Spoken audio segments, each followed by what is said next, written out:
Okay, so guys, my name is Bo Lee, and I am the head of the NYC Guitar Group. We have almost 5,000 guitarists in this network, and we are doing classes and workshops all the time. Lots of fun. The goal of the NYC Guitar Group is to double the understanding of guitar in New York City. Okay? Huh? Oh, sure. Yeah. Now, why do I say that? Honestly, guys, I think that a lot of stuff when it comes to progress on the guitar is a mystery. And I think that people don't understand exactly which direction to go to next, you know? And that's the hardest part of making progress. And so I think that a lot of the technique and strategy that you need to move forward in the guitar, it's very simple, it's very logical, but I just think a lot of people miss it. And so what we do at the NYC Guitar Group is just try to make it super simple. And we have people that are good enough to be guitar teachers after a year and a half from starting from scratch. Okay, so it's a part of our vision for New York City, just to learn the guitar. If people want to learn the guitar, they should know what to do. So anyways, let's go to page 2. And I got some really interesting things that we're going to talk about today. We'll just kind of flip through these pages real quick and do a quick overview. Number one, it's all about the hook. Okay? You got to have songs that have catchy melodies. Okay? So we'll talk about that. Number 2, how do you pick the chords that are going to sound good? And are there some tricks to figuring out how, what chords go well together? Page 4, we're going to talk about breaking theory rules for flavoring. Did you know that there are about 5 or 6 unique ways that songwriters will break the rules of theory? And when you break the rules in certain ways, it's going to give a certain flavor to the song, and you're going to want to have like if you're cooking, you want to have this this shelf that has all the different flavorings. So you got a lot of options of what you want to throw in there, okay? So we're going to talk about that, and then we're going to talk about lyrics a little bit, okay? Lyrics are probably we're going to spend the least amount of time on the lyrics, but let's go ahead and start on the hook. I think if you're going to write songs that people like, I think this is the most important thing. No doubt about it. So how do you know if you have, let's say, a melody that someone's going to be interested in? You could be a great songwriter with great lyrics, and I think people can forget your music. But they can't forget your music if you have a good hook. You might have the stupidest lyrics in the world, okay? But if you have a catchy melody, guess what? It's going to get stuck in people's heads. Name a song that got stuck in your head that you wish never got stuck in your head. It was just catchy. Huh? My Sharona. My Sharona. Yes, absolutely. Anybody else? Probably the Happy song. There's some girl who wrote some song about Friday. Friday, gonna get down on Friday. I don't know what it was, but super catchy, right? Do you guys remember there was a YouTube video about the fox? What does the fox say? You guys remember that at all? Super catchy, right? It's a hook, and this is really what songwriting is all about. Do you guys need packets? Yeah. Song need packets? Great. I'm gonna give you guys a pile here, and if anyone comes in late, can you hand them one? Cool. Okay, so how do you know if you've got a hook or not? Here's what I think. All right? I think you should strip away the lyrics, strip away the chords, and think only in terms of the melody and where that melody is going. So here's one way that we can do it. Okay, number 1 here. The notes selected should bounce. R&B is notorious for writing really, really great melody hooks. Okay, that's why they have the best singers in the world singing R&B, and then they find the best hook writers in the world, and they turn it into basically, kind of like a machine of just putting out these pop tunes that are so incredibly catchy. Now, we can bash that, but that's the music that's floating around in people's heads, right?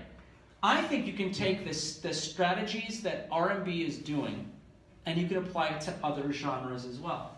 Did you know that Kurt Cobain? It was grunge, it was rock, right? He was very cognizant of writing hooks. I mean, he knew what he was doing.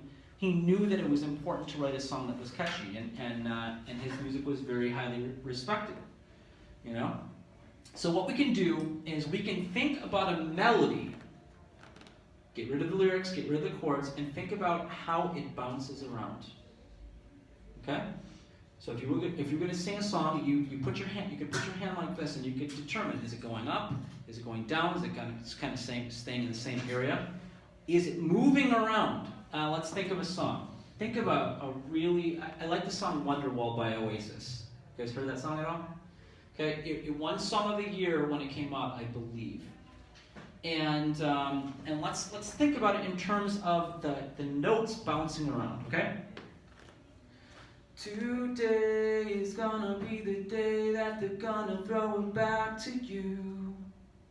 By now you should have somehow realized what you're not to do. I don't believe that anybody feels the way I do about you now. And all the roads we have to walk are winding. You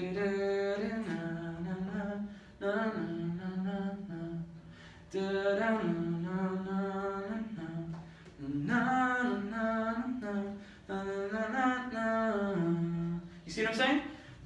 Just the notes in itself, there's something that's nice about it.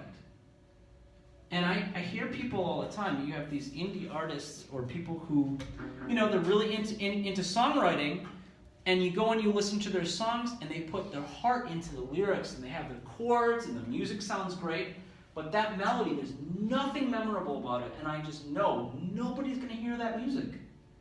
Nobody's going to hear it. You're going to have a hard time getting your music to have any wings to be heard by other people because you're missing the melody. There's no hook.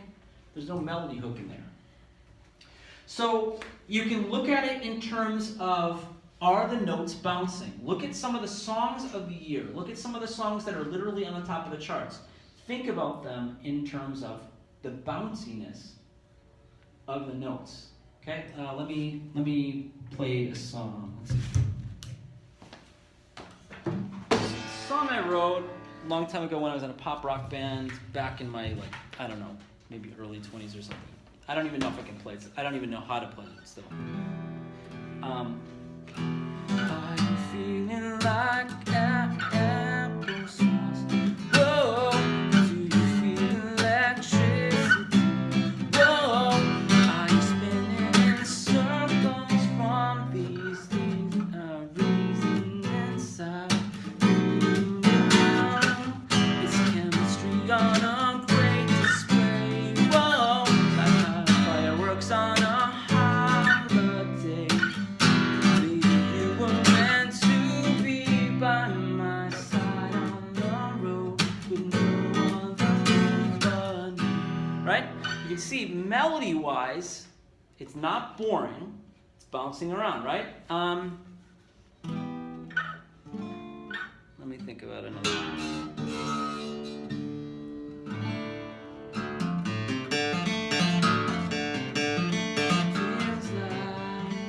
Let's see if I can get this where we can hear it a little bit. I don't know if I can remember the lyrics for this one either. Feels like I want to make it clear that I want you near me.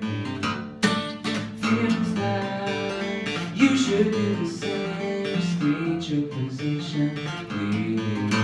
If you want me, tell me, make it clear. Unsaid words are poison. I'm sick of hiding beneath this pride.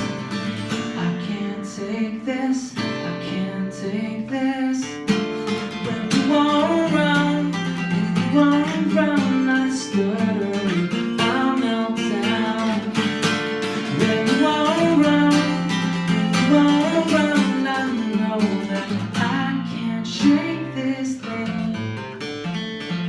right? So you got melody is kind of bouncing around a little bit, and it's incredibly important that you spend your time crafting that melody. And so what I would do when I was songwriting back in the days is I would write the melody and I would get some lyrics down, and then above every syllable, I would think about every single melody note, and I would write numbers as far as what number note in the scale it was. And I really thought about it very carefully. And if I could craft it to be a little more catchy, I would do that. It's very important, okay? Number 2, after you get the notes down and you have notes that are interesting, you should think about the rhythm of those syllables. Do you understand what I'm saying? So strip away the melody notes now. Think only about the lyrics and when the lyrics hit. Ed Sheeran does that really well. He's a great songwriter. But his rhythmic melodies are unique. Yeah, absolutely. One of my students, I teach private guitar lessons on Thursday nights, and one of them wanted to play, what was it? In the Fire or Into the Fire? It's some song that was on a soundtrack of The Hobbit, maybe, or one of the Lord of the Rings. It was such a good song. I'd never heard it before, and I don't listen to Ed Sheeran either. But when I do hear his stuff, I'm like, dude's a good songwriter, no doubt about it. So this is what I'm talking about. So you can think in terms of notes and how they're bouncing around as far as the melody goes, but then you can think about it in terms of when are the melody notes hitting. Let's think of a song. Song of the Year. What's that U2 song? Beautiful Day. Da da da da da. Da da da da da da da da da da. The da da da da da da. Or you could think about the Wonderwall. Da da da da da da da da da da da da da da da. Da da da da da da da da da da da da da da. Da da da da da da da da da da da da da da da. You know, so you can think about it in terms of that too. So you can be catchy in terms of melody. You can be catchy in terms of, the rhythm the syllables hitting. Both of them work together, and you should work together to write that catchy melody. Now look at number 3. Just listening to the melody hummed when it's all said and done. If you did a good job with your melody notes and the melody and the rhythm of the syllables, just listening to the melody hummed should sound pleasant. Does that make sense? That's really the test. Okay? And I encourage you to analyze some R&B music. I loved, I was in a rock band, and I loved R&B music from the time I was very young, simply for the melody. Now let's go to page 3. We're switching gears here. When it comes to writing songs, you want to typically write a song in a particular key. And I love to teach music theory, and I can only teach it on a very superficial way today with the short amount of time that we have here. So I put a chart together that will show you the chords that are available. So let's look at the left column here on this matrix. And let's think about A. You see where it says chord 1 and it says A? So if we look in that row from left to right, these would be the chords available to us in the key of A, and you can use them to write a song. So you would have, if you were going to write a song in the key of A, you could use A major. Second chord would be B minor. Third chord would be C sharp minor. D major, E major, F sharp minor, G sharp diminished. Those chords together would sound good, and they would be in the key of A. Right below the next row, you can see the chords available in the key of B. Below that, the key of C, the key of D, E, F, G. And one thing that's really important to know is that most songs that you're hearing on the radio, they're gonna use the most popular chords. What are the most popular chords? 1, 4, 5, and 6. 1, 4, 5, and 6 for sure. I mean, honestly, you could, if you were to strip down the next 10 chords that you heard on the radio, if you turn on the radio, they would probably be 90% the 1, 4, 5, and 6 chords. It would just be played different ways. 1, 4, 5, 6, 1, 6, 5, 4, 6, 4, 5, 1, on and on. I mean, that's the way that it goes. And they're really great chords. Now, if you look at number 2, the 6th chord is going to be the emotional chord. There's no doubt about it. It's going to give you that rich sadness or emotionality, if that's even a word. You know, it's going to hit the heart. It's deep. And then the 1 chord is going to give you a happy feel as well. So play around with these things, and I needed to talk about this for the next page. Okay? But stay on this page for a second. Do you notice that the 2 chord, the 3 chord, and the 6 chord are what kind of chord? The what? They're minor. The 2, 3, and 6 chords are minor chords. You notice that the 1, 4, and 5 are major chords. 7 is diminished, right? Now, this is the way it is if you were going to strictly stick with Western music theory. But there are certain ways that songwriters will break the rules, and you want to know the 5 or 6 common ways that rules are broken, because they have very unique feel to it. And so I recommend, if you haven't studied, some basic music theory, or if you haven't found anyone to teach you music theory in a way that makes sense, come take lessons from me or from the NYC Guitar Group in a class or one-on-one. I mean, you could probably even get to it in an hour worth of lessons if it was just strict one-on-one talking about theory. But you need it to make sense to you. Okay? But I gave you a really generic shortcut right here to get to the solution. But I think you should understand why these chords are in those keys. Let's go to page 4. Okay. These chord progressions that you see right here, and this is a little deep, they aren't going to fit in any key that you saw on the previous page. And the reason is because rules are being broken. But when songwriters break rules in a certain way, it sounds amazing. So let's take a look at this first one. This first chord progression is in the key of G. But what's weird, you guys, is if you look back on the previous page, how many different major chords are in any given key? 3. There's only 3. But what I'm looking at here is I'm looking at a chord progression with 4 major chords in it. That means some music theory rule was broken, right? Okay, and we're going to figure out what it is. If this is in the key of G, look at that A chord. It should be what in the key of G? If you look back on that previous page, the 2 chord should be what? A minor. But they switched it, and they made it into a major chord. All right, let's listen to what that sounds like.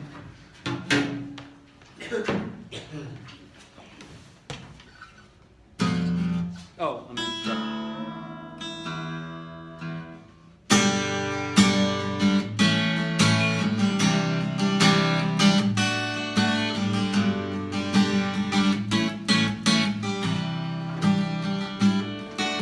Okay, now listen to what if I use that A chord and make it a minor chord?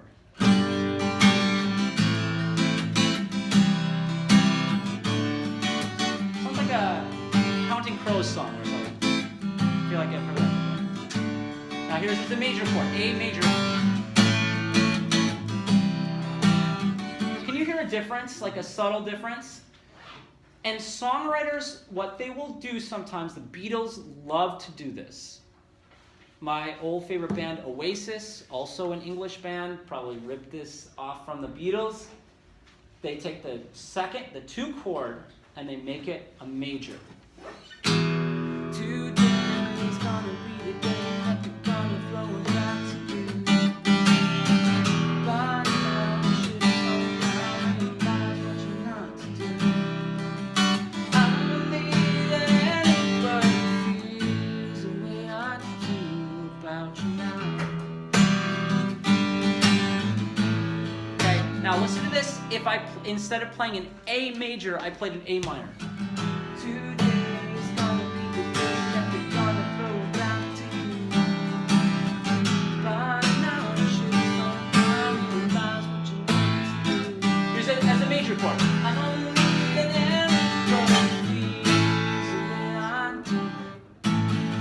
That's got a different feel than that, and it has a radical impact on your chord progression in your song. Now, What's the name of that song? Wonderwall by Oasis. It's a fantastic song, and it's one word, Wonderwall. Now, as we saw a rule broken there, what you want to write next to the equal sign is you want to write major 2. Okay? Looking back at the previous page, 2 chords are supposed to be minor if you follow Western music theory, just normal Western music theory. But a songwriter can take a 2 chord, break the rule, and make it major, and it will have that sound, that Beatle-esque sound. I hate to be a pain in the ass. Maybe have an extra writing utensil. Sorry, thank you. All right, let's look at this next chord progression. This is such a cool trick here on this next chord progression. We see a C major chord, an E major chord, an F major chord, and then an F minor chord. Does anyone know what's going on there? Anybody know what's happening? This is in the key of C. Look back at your previous page and look at the key of C, and you tell me what rule is broken. Major second and a minor fourth. Nope, not a major second. Third. Major third and a minor fourth. So this chord progression is a 1 chord. C is 1. E is a 3, and they switched it from minor to major. F is a 4, and then they turned the 4 chord into a minor. So I think the most important thing about this is to remember that that 4 chord can be switched from a major to a minor, and a lot of times what people will do is they'll play it as a major and then then they turn it to a minor. Listen to this. You'll have heard this before. Bruno Mars does that a lot. Yeah, a lot of people do, and it's super, super awesome. It's the only way you can get this particular sound. Let's listen to it.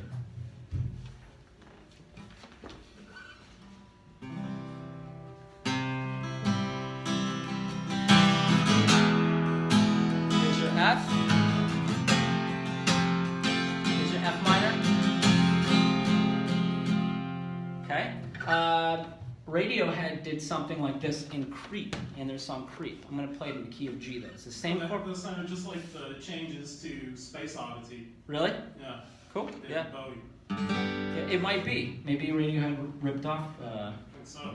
David Bowie. Okay? I'm going to play this in G. I'm going to play a 1 chord.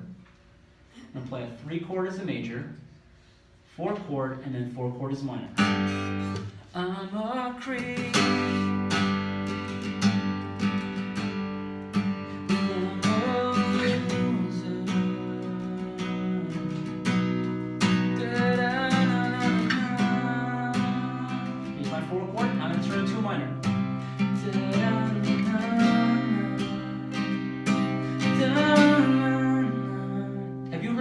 That sound before? There is no way under the sun by which you can get that sound unless you go to whatever key that you're writing your song in. You need to go to the 4 chord, and instead of playing it as a major, you play it as a minor. There's no way to get that sound. And did you hear that? The flavor that adds to a song. Do you want that flavor? If so, you have to go to your 4 chord and you have to make it a minor. It's the only way you can ever get that sound. So after that second chord progression where it says the equal sign, just write a note about taking a 4 chord and making it a minor. You went from the 5th to the 4th and made the... No, I went from the 4, normal 4, and then made it a minor. I wrote a song using this too. I can't even remember what it was. I mean, this is like 15 years ago maybe. Bruno Mars does it on When I Was Your Man, or what the name of that song is. Yeah? I don't I think I wrote a song called Hell's Angel, and it uses this. You are Hell's Angel, and I am Saint, baby. When you're going down a road that I don't want to go down, yes, you're going down a road that I don't want to go down. So come on and lick your lips. Come on close and give me one last kiss. Here we go. 'Cause Saint maybe has made up his mind.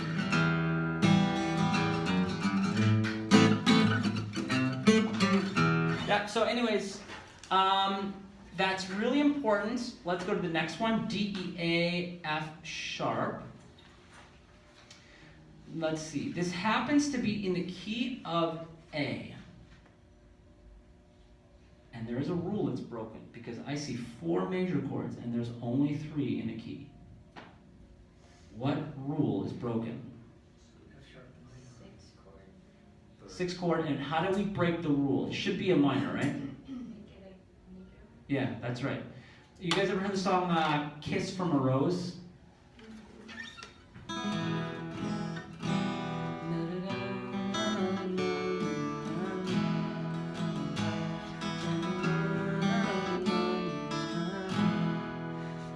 The 6 chord has a very unique feel to it if you make it into a major. Listen to this, ready? I'm going to do a 4, 5, 6 chord progression. Look back on your previous page. That should be a major to what? Minor. 4, 5, 6. 6 should be minor. Listen to it when I play a 4, 5, 6 chord progression. Let me get in tune first.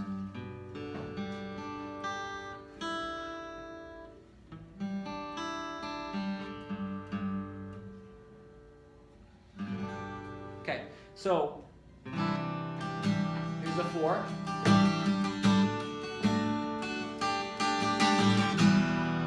4, 5, 6. See how that's sad, that last one. Now listen to, I'm going to make it a major this time. Here's your 4.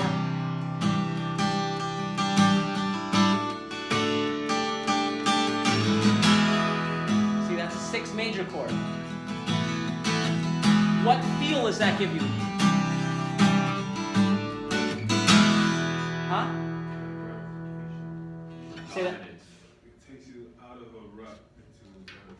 Yeah. And what'd you say? It's more dominant, it's just more powerful. Yeah. I use the word victorious. I feel like it feels like breakthrough to me. You know what I'm saying? Isn't that interesting?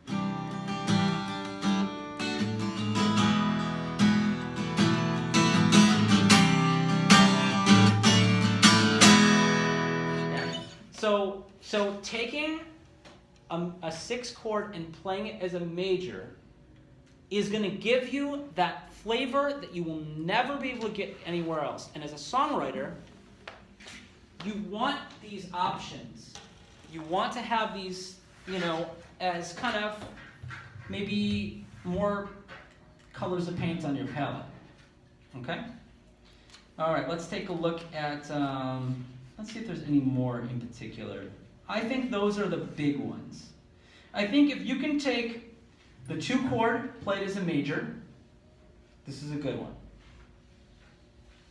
I think 3 chord as a major, that is also cool. Playing a 4 chord as a minor, 6 chord as a major, and actually there's one more I want to talk about. See if we got it here. Okay, second to last chord progression on there. So the G, C, E minor, F, G. How many major chords do you see? 4. And if you see 4, what do you know? Something's not right. Something is not in sync with normal Western music theory, because Western music theory uses 3 major chords, the 1, the 4, and the 5. So this is in the key of G, and I want you to analyze and see which one doesn't fit on your chords in the key of G.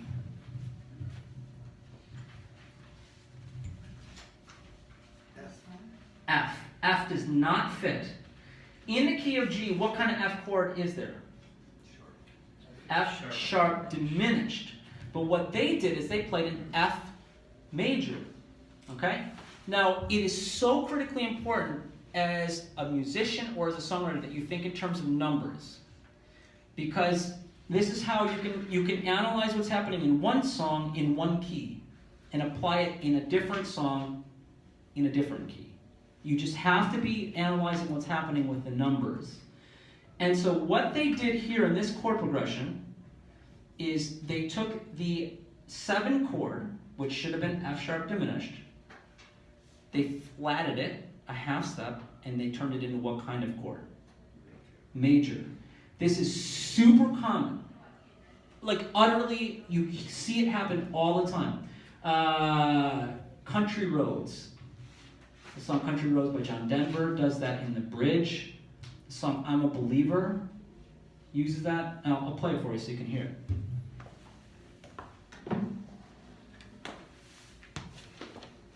Okay. Then I saw her face. Now I'm a believer. Now no trace down in my mind.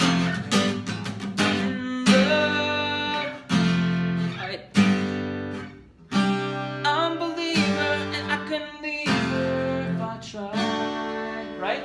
So this is, when you see my hand do this, if you're not a guitarist, that's the flat 7. Here's my 1 chord. Then I saw her face. I'm a believer. That shouldn't even be in the key. Now the trace down in my mind. I'm in love. I'm a believer. Can leave her if I try. Right? So that, you hear that sound? It's all over the place. And you want to know what's happening. And you're not going to be able to understand it unless you learn to think about music theory in terms of numbers.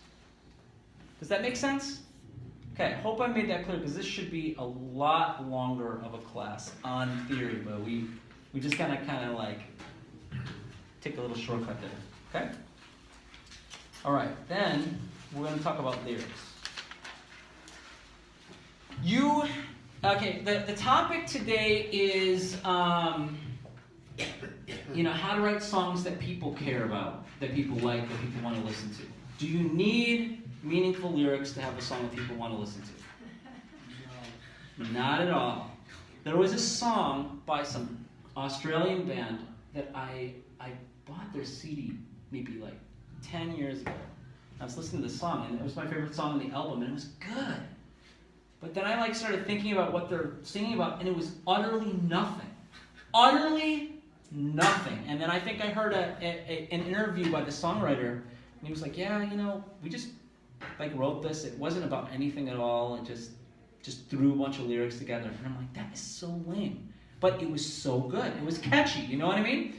And so you do not need meaningful lyrics to write a catchy song. But should you have meaningful lyrics? Yes, I think so. Unless you're just strictly going for entertainment purposes, which I think music has a right. You have a right to do that with music.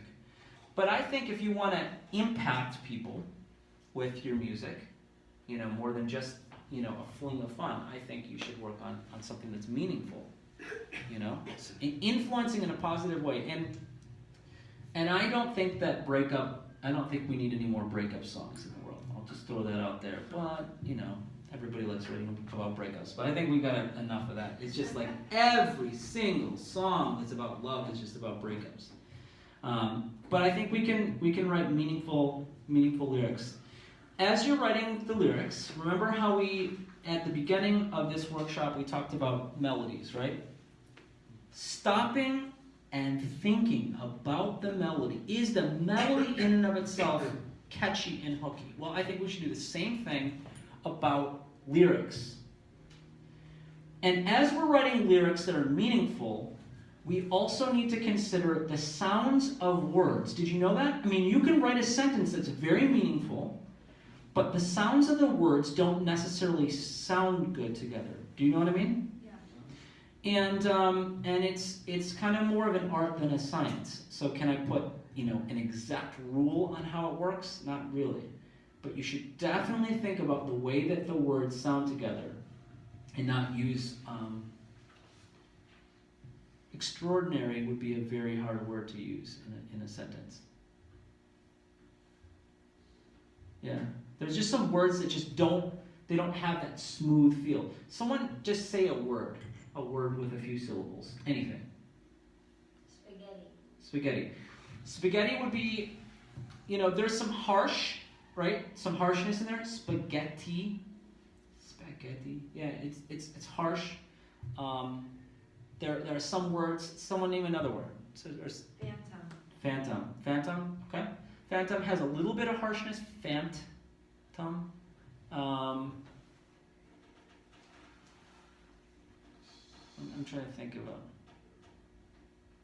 Yeah, I don't know. As you're going through writing lyrics, you just check and see if these words are awkward, if they sound weird. Don't even worry about what they're saying. You might find a word that says exactly what you want to say, but the word, it doesn't have that flow. It doesn't have that poetic flow to it, right? It's an art. It's not a science, and so you have to think about those things. Really, really pay attention to that. Okay. Rhyming is not always important. I think if a song overly rhymes, like every single, last syllable of every sentence, if they rhyme, it can sound unprofessional. It can sound a little too childish. So I would recommend you consider the rhyme patterns of well-received songs, right? Think about it. I think I had an idea, I have a couple of some of my song lyrics in the back. Okay, I wrote this song. I'm actually a pastor. I'm a volunteer pastor at a church at Union Square called Hope Hill Church, and I wrote this song on page 82 that I think we're going to do there sometime. I'll play for you.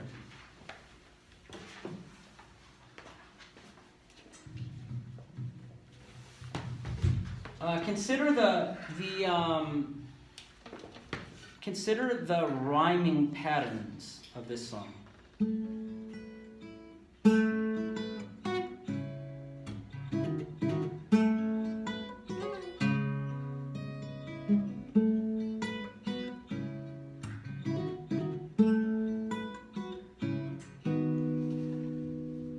I've called your name, reaching my heart for you. I've learned who you are, and I am amazed by all I've seen. From my head to my heart to my mouth, I will praise you. The words that I bring are alive on my tongue. The more that I know you, the more I decide that I can't stay silent. I won't hold back my love. I've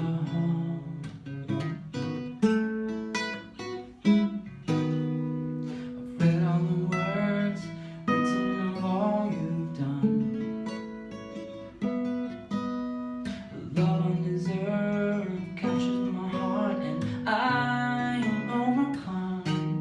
From my head to my heart to my mouth, I will praise you. The words that I bring are alive on my tongue. The more that I know you, the more I decide that I can't stay silent. I won't hold back my love.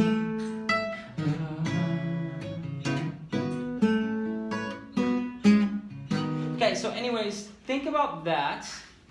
And I think there are a couple of words in there that bother me, that don't feel like they flow. And I want to see, just what's your opinion on it?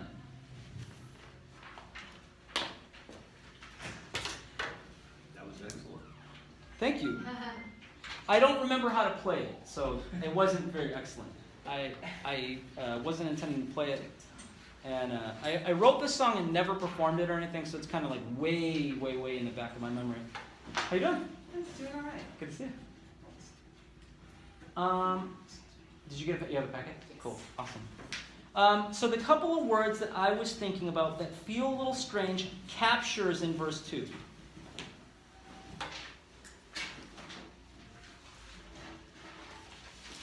And then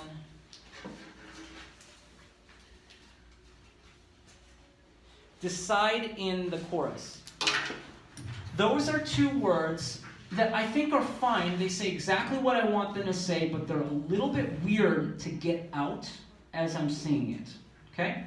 Is it wrong? I don't know. But I can tell you that it just especially captures something about that. It says exactly what I want it to say, but the way that it flows off the tongue is a little difficult for me. So, do I want to change it or not? I don't know. I'm not sure if I'm going to change it, but just you want to think about things like that as you're analyzing these things. Okay. Now let's think in terms of still on page 8. Let's think in terms of rhyme.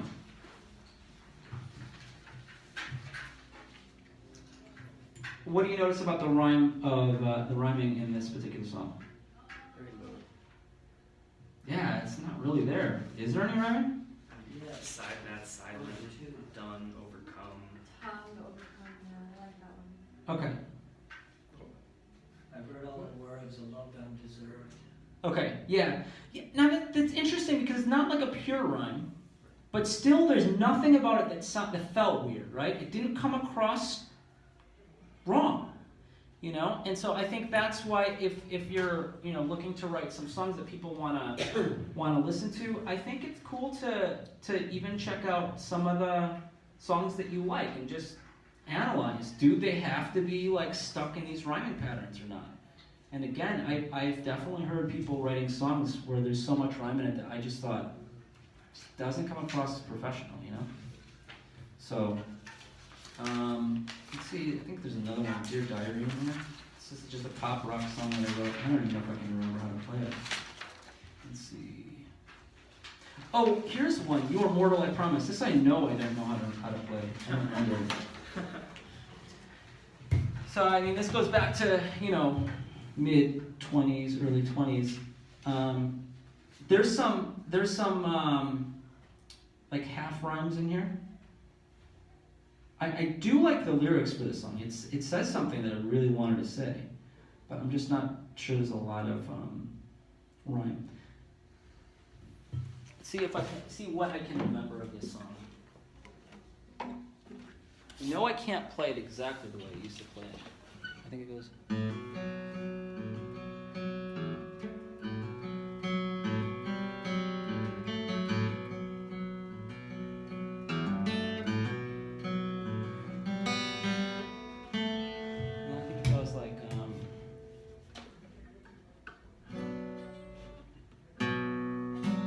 Welcome to life, this beautiful ride.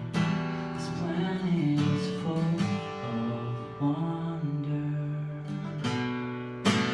We listen with fear as the lullabies you hear fade from the near to memories. As parents become babies, babies become parents, and the color fades to gray.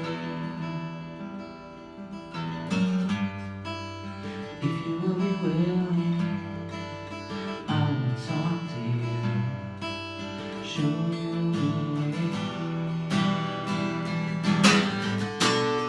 You have eyes, use your sight. Don't close your eyes to the candle, the light. If you want to know when you see the light, don't close your eyes to the candle in the light.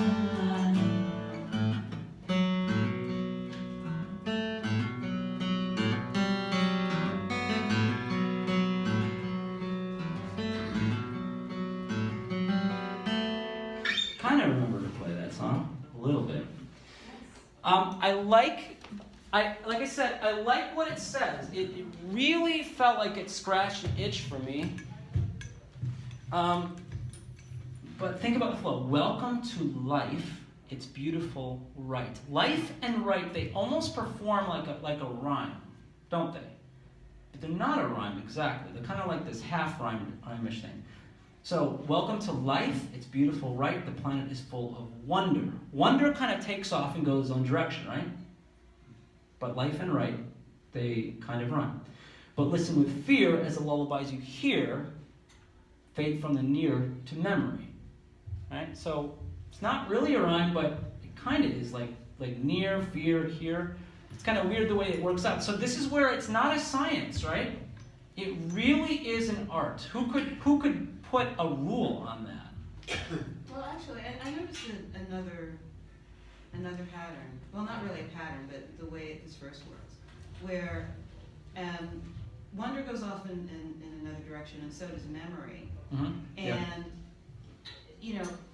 since wonder and memory are functions of mind, they kind of pull themselves together, and they make what I think of as like a psychological rhyme.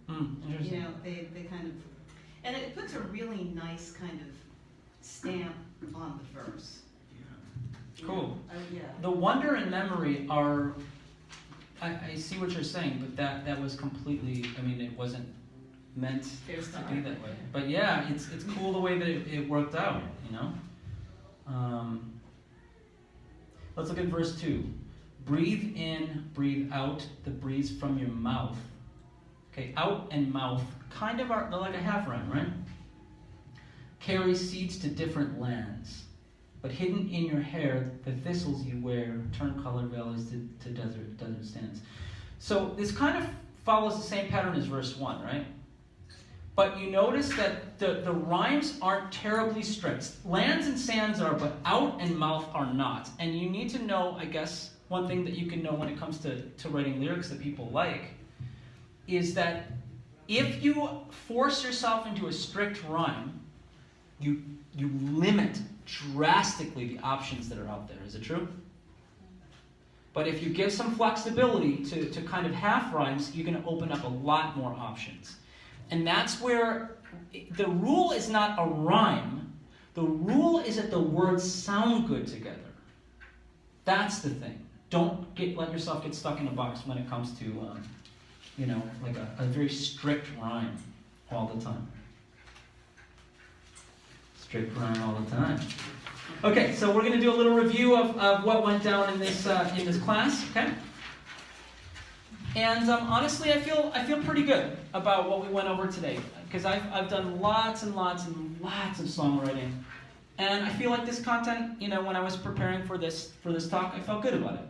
I said, I think this is the gist of, this is the gist of it, because people honestly would rather hear a song that the skeleton of the song it has some good quality to it, than really extremely organized, talented musicians getting together and playing a crappy song that doesn't have a hook to it. Any day of the week. Joe Satriani. Anyone ever heard of Joe Satriani? Mm-hmm.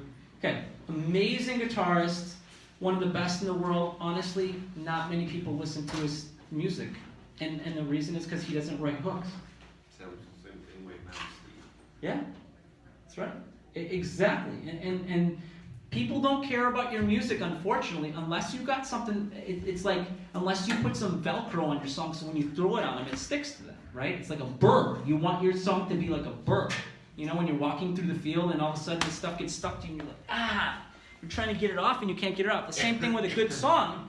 It gets stuck in your head and you're like, get out of my head. I don't want to hear you anymore. And it's running through your head for 3 days. So, quick review. We have just a few minutes here. Page 2. It is all about the hook. Is it true? If you are not deliberate about making a hook in your tune, you could have great lyrics. No one's going to want to hear your song. I'm sorry, and it's true. You have these indie artists all the time complaining about these people so loud and they're getting this record deal, blah, blah, blah. Why don't people come and listen to our music? It's much more artistic. It's like, dude, you need to learn to write a hook. If you write a hook, then people are going to want your music, right? And That's 22. Yeah. But you know what? Writing a melody hook doesn't kill your music. It's not killing the art. That's a part of the art, man. You know, human brains, they want something that has just something about it that just hits their head right, you know? And that's the hook. So make sure the notes are bouncing, right? Look at the notes. Are the notes in and of themselves catchy if you were to hum them? Are the rhythm of the syllables, are they interesting? When you're all done writing your song, hum your song. And just say, is that a hum? Is that like a little melody that would get hooked in someone's head? That's a good question, right? Okay, so next, you want to understand how this works.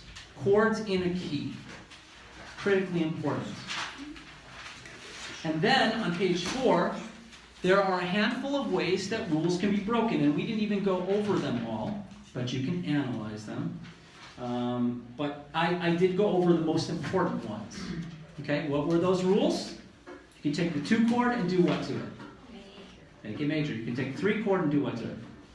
You can make it major. You can take the 4 chord and do what to it? Make it minor. You can make it minor. And I should tell you about that. Playing a 4 chord as a major chord and then changing it to minor sounds cool. In the same couple measures, you play it as a major, then you flip it to a minor, and it has a cool feel to it. 6 chord as a major, and then a flat 7 chord played as a major, right? Remember that? Mm-hmm. Each one of those has a unique flavor that you want in your toolbox. It's a tool in the toolbox, okay? Lyrics, it's more of an art than a science. Don't get stuck into having to rhyme. Just make sure that you listen to the words, that the sound of the words sound good together, okay? Very good. Okay, that's it, and hopefully that was helpful. Guys, I have been teaching guitar lessons since I was 18. It is the passion of my life. And so that's half of my life I've been teaching guitar lessons. If anyone's interested in getting into group lessons, we have beginner group lessons, intermediate group lessons, advanced group lessons, and they're fast moving. Are they taught here? Yeah. Yeah, I already taught a beginner, an intermediate, and an advanced class here today. What about even But- low for piano players? Well, you want to play the guitar? No. No, I actually have taught a lot of piano lessons as well, but you're probably better than I am. The last thing is that I think this spring we're going to be doing a songwriters workshop. It's going to be the first songwriters class that we've ever done, and the vision for that is to write an album, to have everybody write an album. So maybe like a 5 or 6 song album or EP. And would anyone be interested in that? Because I think this could be really cool. That's what this sign-up is for. Okay, so if you're interested, we can just get you more information when it comes out. We'll have that out probably in a week. Probably by next Saturday we'll have that information out. But yeah, thanks for coming today. Please check out the NYC Guitar Group because we always have awesome workshops going on. And I think we have, workshops the next 5 weeks or so? Or 6, 7 weeks. Yeah, from 3 to 4 here. Yeah, and they're deep too. Let me tell you, they're not just like these baby workshops. If you're a guitarist, they are deep. So And I think also, you can enjoy it. you can check out the NYC Guitar Group on YouTube. We've got free videos that you guys can check out too. And I like how everybody's looking at the baby. That's our baby Ahava. She was born like 3 months, almost 4 months ago. She's 3.5 right now. 3.5 months. She's a joy bomb. Yeah. Yeah. Right. Yeah. So on Facebook is NYC Guitar Group. On YouTube. On YouTube, yeah. Yeah. So if you just subscribe to the YouTube channel, then you'll see we post some of these workshops. Like if you're not able to get to them, then we'll post these workshops for Yeah. free. And we have other previous ones that you might be interested in also. ooh, that just reminded me. You guys, get your pens out real quick. The theory, right there, that document, right there, that's a shortcut. It's like a really superficial run over the theory. I just remembered I do have a video on the NYC Guitar Group on Music Theory 101. It says Music Theory 101 on it. That was in the link, that was part of the, Was it? It may have been, yeah, I or the tried. meetup. Yeah. Did you look at it? Was it on Music Theory? Okay, that's a good one to learn about because that will explain why these chords fit together and it will help you to become a much better theorician. Okay? Cool guys, have a fantastic week. Hopefully we'll see you around sometime soon. Thank you. Yeah? And we'll post